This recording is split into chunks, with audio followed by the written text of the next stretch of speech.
কি? হঠাৎ করে এত ভালোবাসা কেন? এত আদরের মানেটা কি? কেন? আমি কি একটু যত্নও নিতে পারি না? সেটা না, যে আপনি আমার নামই শুনতে পারতেন না, সে আপনি আজকে আমার জন্য খাবার নিয়ে আসছেন, বিষয়টা অবাক করার মতো। মানুষ সবসময় একরকম থাকে না, আর আগের সব কিছুর জন্য সরি। আচ্ছা, এখন এসব কথা থাক। তুমি ফ্রেশ হয়ে আসো, আমি খাবার দিচ্ছি। তারপর আমি অষ্টমে গেলাম, ফ্রেশ হয়ে আসলাম। প্রেমা নিজের হাতে খাবার বেড়ে দিল আর বলতে থাকলো প্রেমা নিজের হাতে আমাকে খাবার বেড়ে দিল আর বলতে থাকলো, জানো, আমি তোমার জন্য নিজের হাতে রান্না করে নিয়ে আসছি। আমি বললাম, ও তাই নাকি? আচ্ছা, তাহলে তাড়াতাড়ি দেন। প্রেম আমাকে ভাত দিল। প্রথম নালা মুখে দিতে আমার 12টা বেজে গেল। যেমন ঝাল তেমন লবণ, মুখে দেওয়াটা অনেক কষ্টের। আমি তারপরও হাসি মুখে খাচ্ছি। কেমন হয়েছে? অসাধারণ। আমার কেন যেন মনে হচ্ছে রান্না ভালো হয়নি। খুব ভালো হয়েছে।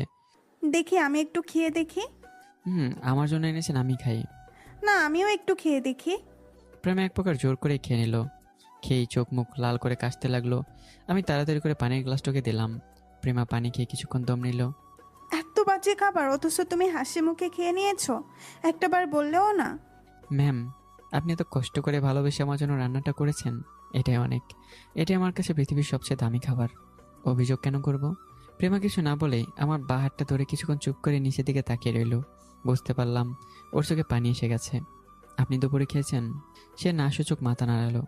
আমি অফিসের দারোয়ান চাচাকে দিয়ে 2 প্যাকেট বিরিয়ানি আনালাম। তারপর নিজের হাতেই ওকে খাইয়ে দিলাম। আমি ভাবছি প্রেমা হয়তো খাবে না, কিন্তু সে হাসি মুখে খেয়ে নিল। আমি যখন প্রেমাকে খাইয়ে দিচ্ছি, তখন দুই শালা সানি আর আয়মান বারবার দরজার সামনে এসে তাকাচ্ছিল। যদি আমি দেখতে পেয়েছি, কিন্তু প্রেমার জন্য কিছু বলতে পারিনি। প্রেমা আরও কিছুক্ষণ থাকলো, আমার সাথে অনেক হেসে হেসে কথা বললো। মোটামুটি ভালোই লাগছে। বিকেলবেলা কাজ করতেছি, বারবার শুধু প্রেমার মুখটাই চোখের সামনে ভাসতে লাগলো। কি রে শালা, কি? তুই বললি ভাবি তোকে আদর কম করে, এখন তো দেখছি তাও তলে তলে অনেক দূরে গিয়ে গিয়েছিস।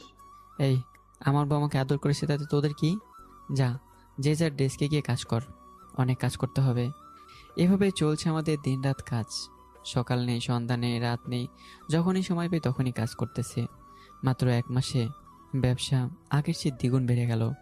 এভাবেই দিন যায়, মাস যায়, দেখতে দেখতে 6টা মাস চলে গেল। মোটামুটি কোম্পানির সব লোন শোধ করার মতো টাকাও হয়ে গেছে। অন্যদিকে প্রেমা আর আমার সম্পর্কটা আগের চেয়ে বেশি ভালো হয়ে গেছে। যে প্রেম আমাকে দেখতে পারতো না, আর সে এখন আমাকে ছাড়া কিছুই বোঝে না। যদি আমি অফিসে থাকি, কিন্তু মনটা ওর কাছেই থেকে যায়। সেই মাঝে মধ্যে অফিসে আসতো, আমাকে দেখে যেত, ফেনীতে আব্বু আম্মুর সাথে সারাদিনই কথা বলতো। আজকে বিকেলবেলা আমি ব্যাংকের লোকদেরকে বাসায় আসার জন্য বললাম। ওনারা বাসায় আসলো। বাবা আমাকে কল দিয়ে বাসায় আসতে বলল। আমি সানিয়া রাইমানকে সাথে নিয়ে বাসায় আসলাম।